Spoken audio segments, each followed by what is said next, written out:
talk to you about the power of thoughts and attitude.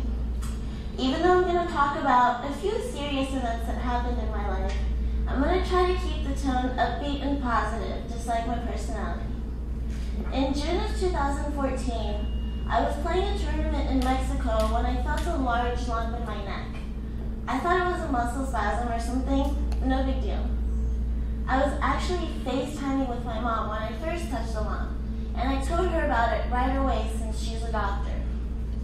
When I got home, I did some scans, and they told me that everything seemed to be okay. I was so relieved because I had some major booty kicking to do in Europe that following week.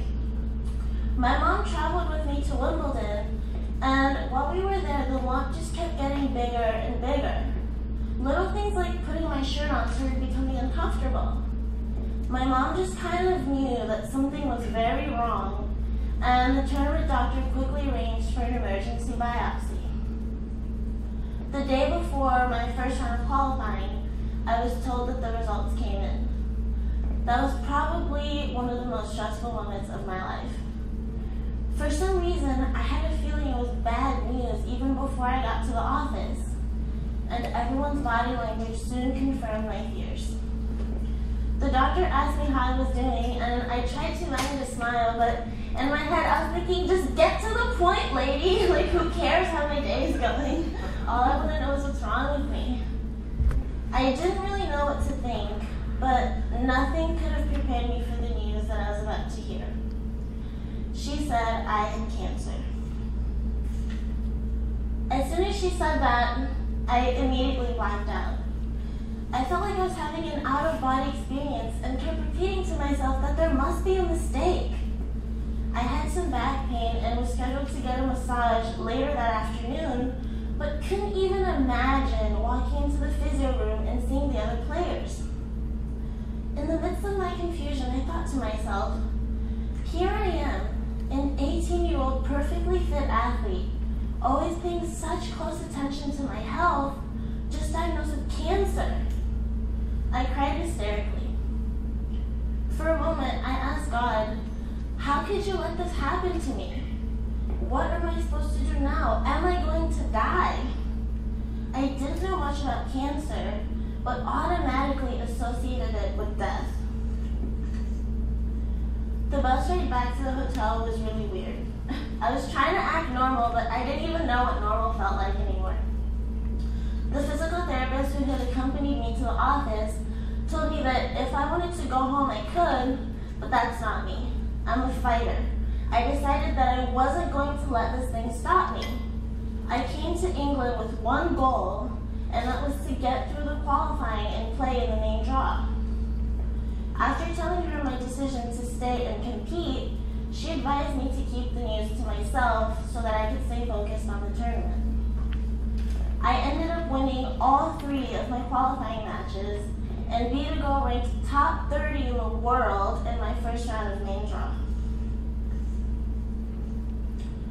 Now, the thing that kept me going was the fact that I was still in denial. I managed to convince myself that they had made a mistake. After my illness was finally explained to me, I realized that I had a great chance of winning the battle. When I got back to the hotel after winning my last round of qualifying, I looked at my mom and proceeded to ask a question that I didn't even understand myself. I asked her, why not me? A little voice in my head was like, what? Oh no, she didn't.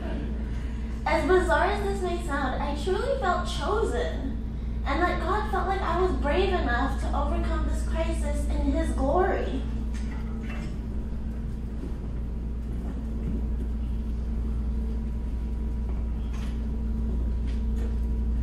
I'm not new to adversity.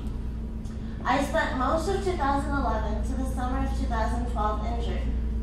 Stress fractures, torn ligaments, you name it. That was also a period when I had one of my biggest growth spurts.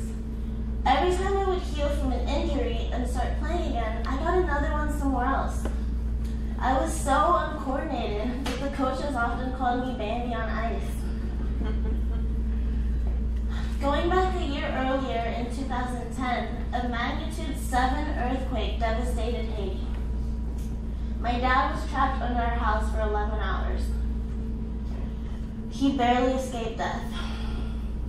To this day, he's paralyzed in his left arm, and because of all his injuries, is no longer able to continue his practice as a gynecologist. That was and still is a really hard time for our family. My parents invested almost all their earnings into building a wonderful hospital in Haiti, and in just a few seconds, we lost everything. Everything happens for a reason. Our mission is to find the hidden message. I feel like I have been blessed with an unparalleled sense of optimism that has carried me through these hard times. I try to face every obstacle with a smile, and to me, that's a gift. Sometimes we don't agree with God's timing, but it's all for a greater purpose. The challenges and roadblocks we face are meant to show how committed we are to God as He guides our spiritual growth. To be honest, I went through periods where I was upset with God after being told I had cancer. This was the biggest moment in my career. I finally broke into the top 100 in the world rankings, and now I had to fight for my life. Little did I know how much of a blessing this illness would end up being in my life. One thing that I firmly believe in is that God not only gives you what you can handle, He gives you what you need. And this is exactly what I needed.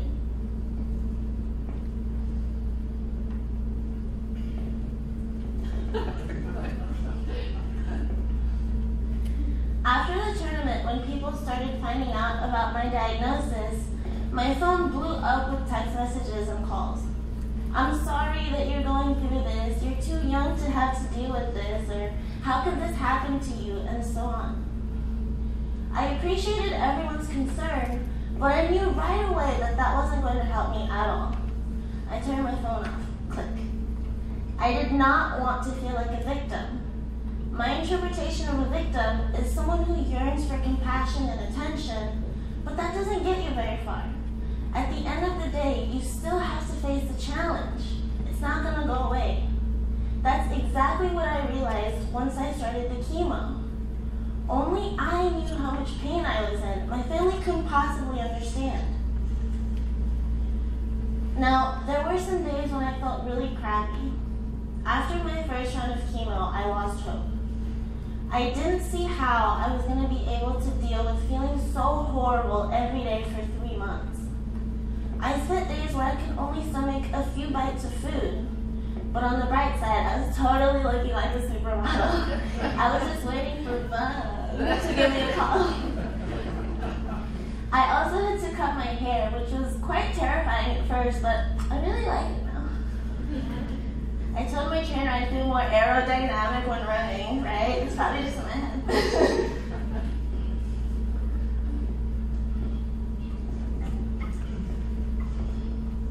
A lot of people don't realize how strong they really are. We have so much fire inside, so much determination, and sometimes we actually get in the way of ourselves because we want to feel like victims. We want people to feel sorry for us. Imagine if we embraced every obstacle with open arms and said, "Bring it on, baby! You can't defeat me." That attitude is already half the battle. That kind of mentality is exactly what helped me go out on the court every day for an hour, even when I felt like throwing up. I stayed in the moment. As an athlete, being in the moment is something I didn't practice enough. Everything in life, not only sports, is very result-oriented.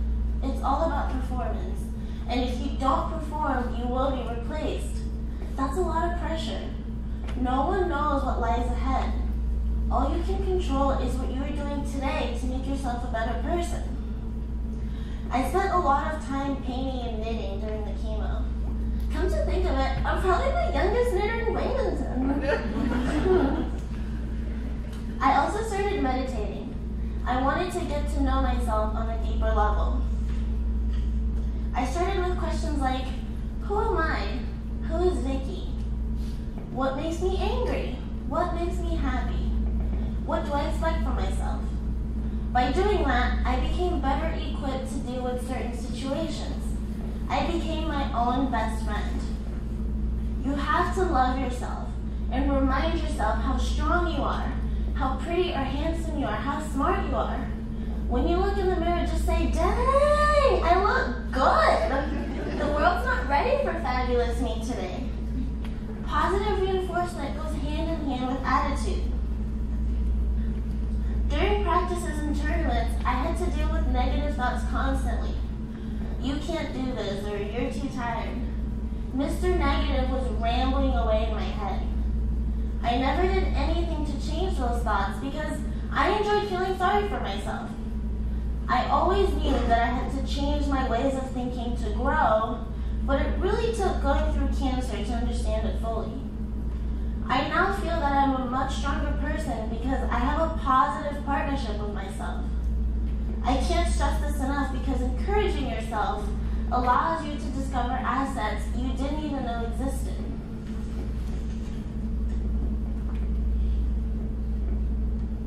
I really love this quote from Donald Trump. Actually, let's all say it together. Are you guys okay with that? Let's say it together.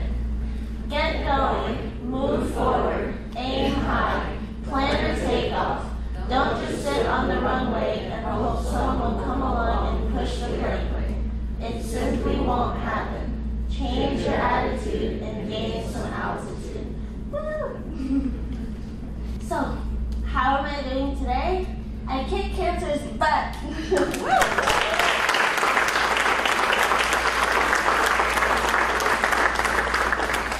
I'm no longer ill.